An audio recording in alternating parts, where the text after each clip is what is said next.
引き続き国連広報センター所長の根本薫さんにお話を伺います。 SDGs と子どもの本の取り組みとして、国連で取り組まれている SDG ブッククラブというのがありますね。はい、これはどんな取り組みなんですか？はい、これはですね、国連本部が定期的にその SDGs の17つのゴールの一つについて世界で著名なぜひこれは世界中の子どもに目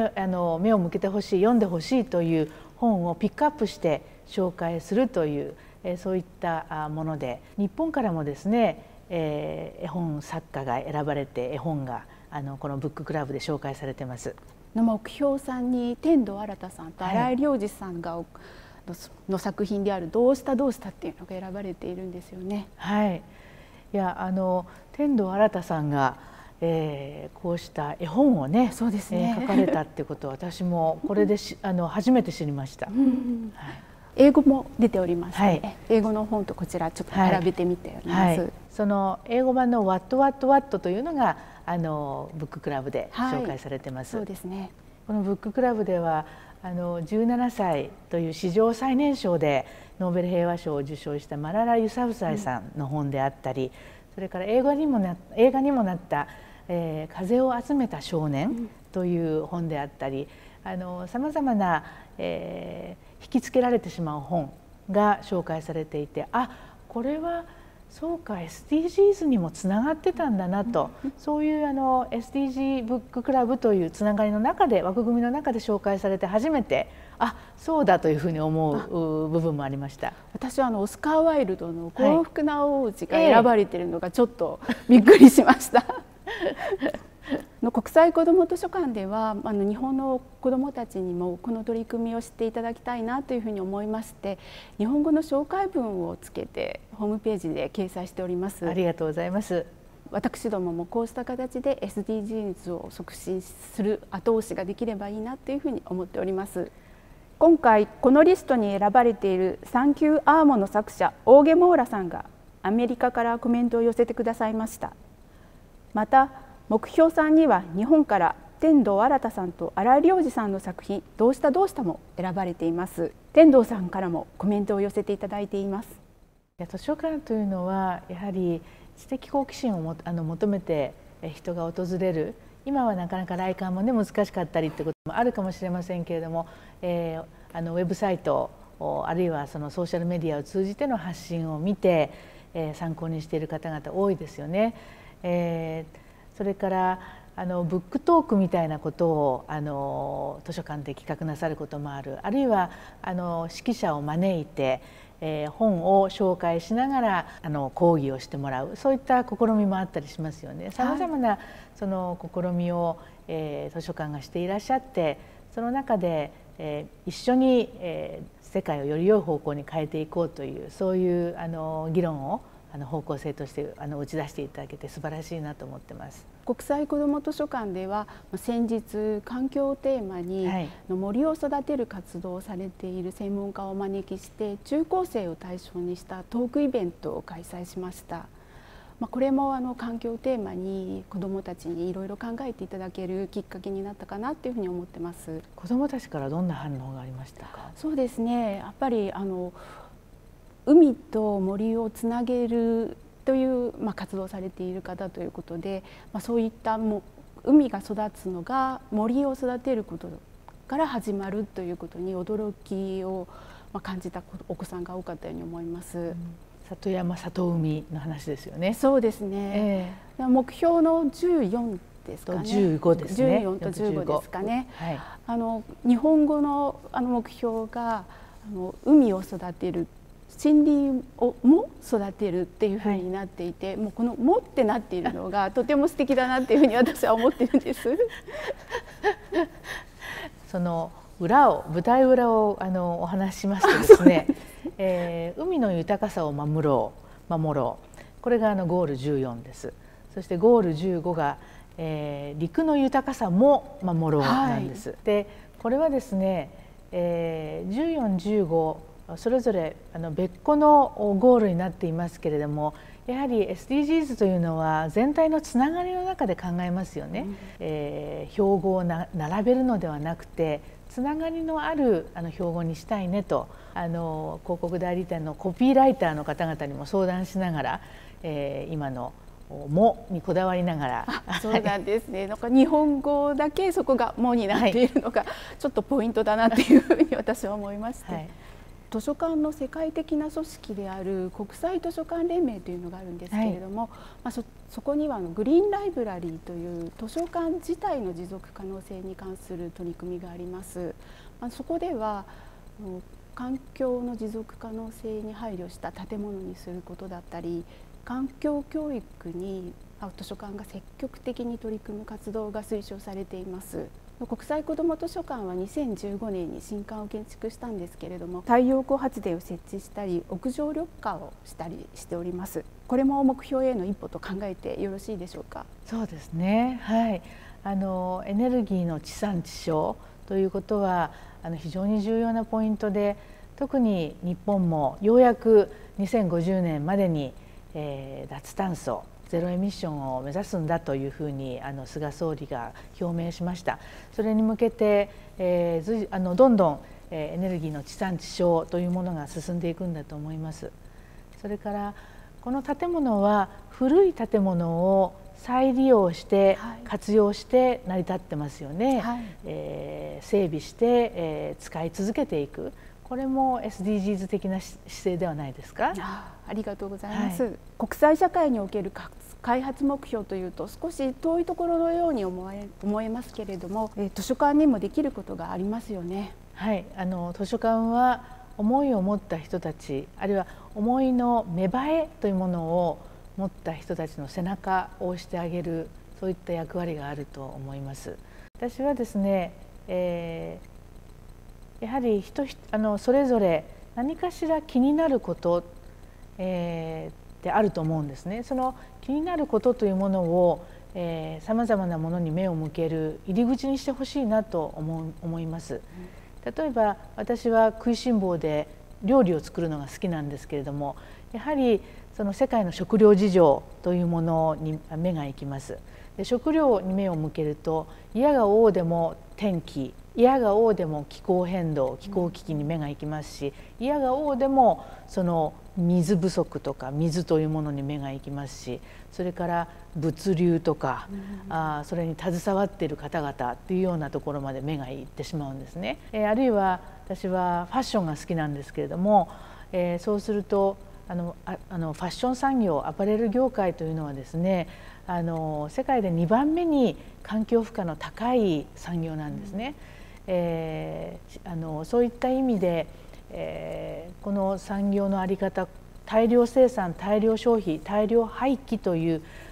形でこのまま続いていくんだろうかと、考えてしまいます。日本一国だけで年間に、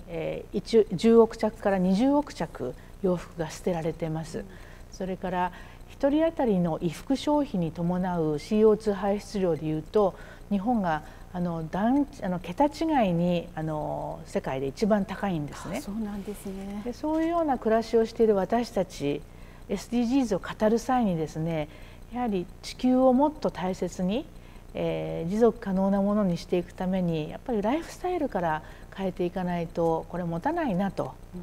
そういう気づきを与えてあげられる本というものもどんどん提案していただきたいなというふうに思います。今現在ですけれども、国際子ども図書館の各資料室で、ここにありますようなSDGs に関する子どもの本を集めたコーナーを設けております。手に取っていただく姿も見かけしますけれども、展示で紹介している本につきましてはホームページに掲載したりもしますので、ぜひご活用いただいてたくさんの本を皆さんに知っていただければなというふうに思います。私は本が大好きですので、図書館で過ごす時間、それから本屋さんで過ごす時間がとても、贅沢な時間なんですけれども、さまざまなその本屋さん、それから図書館でですね、SDGs の特集コーナーみたいなものが最近増えてきましたね。それは多くの人たちの背中を押してあげることになると思いますし、それから狭い意味での解説本とか狭い意味でのハウツー本ではなくてですね、人間、ヒューマンドキュメンタリーってすごく読ませますよね。SDGs につながる課題、社会課題について情熱を傾けながら取り組んでいる方が書いた本、そういった本も素晴らしいなと思ってます。そういった本もどんどん紹介していきたいですね。はい、私自身子どもの頃に読んだ本でですね、ハーレムの暑い日々だったかな、吉田瑠衣子さんという写真家の本だったんですけれども、ニューヨークのハーレムに住み着いて、そこで、苦悩を伴いながら引きこもごも暮らしているアフリカ系アメリカ人の人たちの暮らしを、追った本なんですけれども、それにすごく影響を受けました。そういったところから多様性であったり人権であったり、そういったものにおのずと目が向いていったんじゃないかなと思います。私も幼い頃から好きだった本を、この前思い返してみましたら、女性が活躍するっていう物語が好きなんだなと自分で気づきまして。私もですそれまでちょっと気づいてなかったんですけれども、女性が活躍する本をなんとなく自分で選んで読んでいたっていう事実に気がつきました。いや、私もですね、NHK の朝の連続ドラマ小説ってありますよね。はい、あれって女性がね主人公ですけれども、私が子どもの頃にですね、浅地陽子さんが主演してました「雲の絨毯」という飛行機の男勝りです。で、主人公にすごく惹かれてですね、その女だから自己規制をするとか、女だからダメとか、そういったことではなくて、女でも男でも、やりたいという思いを持ったらば、それを突き詰めてみればいいじゃないかみたいなねそういうものの考え方になっていったかなと。ですので今日のテーマではありませんけれども、メディアの役割ってすごく大きいと思うんです。子どもたち、特に女の子たちを勇気づける、そんな本がいいなと思います。本って知らず知らずのうちに自分の中に種をまいてくれるっていうんですかね、そういう働きがあるんじゃないかなっていうふうに思いますね。それを大人になった時に何か糧にしていただくことがあるかもしれませんね。今世界を動かしている人たちを見てみるとですね、その思いを持った若者が多いんですよ。例えばマララ・ユサフザイさんですね。彼女は女の子だって勉強したいという声を上げて、テロにも屈せずその声を上げ続けて運動を起こして、それでノーベル平和賞を17歳という最年少で受賞したと。それからフライデーズ・フォー・フューチャー、未来のための金曜日運動につながっているわけですけれども、2018年の夏からスウェーデンの国会の前で一人座り込みをしてですね、気候行動、気候危機に対しての対策をもっと取ってくれという声を上げ始めたスウェーデンのグレタ・トゥーンベリさん、彼女に賛同してもう世界中の若者たちがフライデーズ・フォー・フューチャーの運動に加わってますよね。でこれが政治家たち、政策決定者たちの背中を押しているというところもあります。でこういう若いリーダーたちがやはりこぞって本を書いています。その彼らの本に触れてもらって、子どもあるいは若者でもですね、大きく世界を変えることができる。もしかすると子どもだからこそ、若者だからこそ、そういう業界だ、会社だ、組織だみたいな枠にとらわれないでつながっていくことができるのかもしれない。まさにですね、子どもは世界を変えるリーダーなんだということを本を通じてアピールして応援してほしいなというふうに思います。そうですね。子どもの読書という意味では小学生までは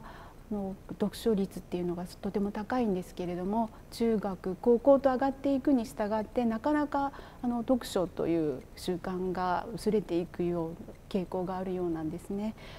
この国際子ども図書館では2015年にその新館を建てた時に中高生を対象とした資料室というのも開設いたしました。もっと中学生高校生にも利用していただきたいなっていうふうに思っております。根本さんは SDGs のために、私たち司書ができることっていうのは何かあるというふうに思っていらっしゃいますか？図書館の司書の方々は本と来館者をつなぐ、そういう大切な役割を担っていらっしゃいますよね。でそれは私たち国連広報センターと似ているような役柄かなと思うんです。私たち、深くは知らないかもしれないですけれども、世の中でどういうことが話題になっていて、で国連がどんな活動をしていて、でどう皆さんの関心、あるいは日々起きていることと国連が行っている活動とか関係があるかっていうのをいつも点線をで結びながら世の中のニュース、世の中の動きを見てるんですね。でそれを本でなさっているのが司書の方々のお仕事じゃないかなと思うんです。結ぶっていうところに、つなげる、結ぶ、そこに注目してといいますか、まだまだやれることがあるっていうことですね。国際子ども図書館はこれからも子どもたちと一緒に未来を考えるために SDGs を広める活動にこれからも取り組んでいきたいと思っております。本日はどうもありがとうございました。ありがとうございました。SDG ブッククラブのリストに選ばれた作家お二人の動画もご覧ください。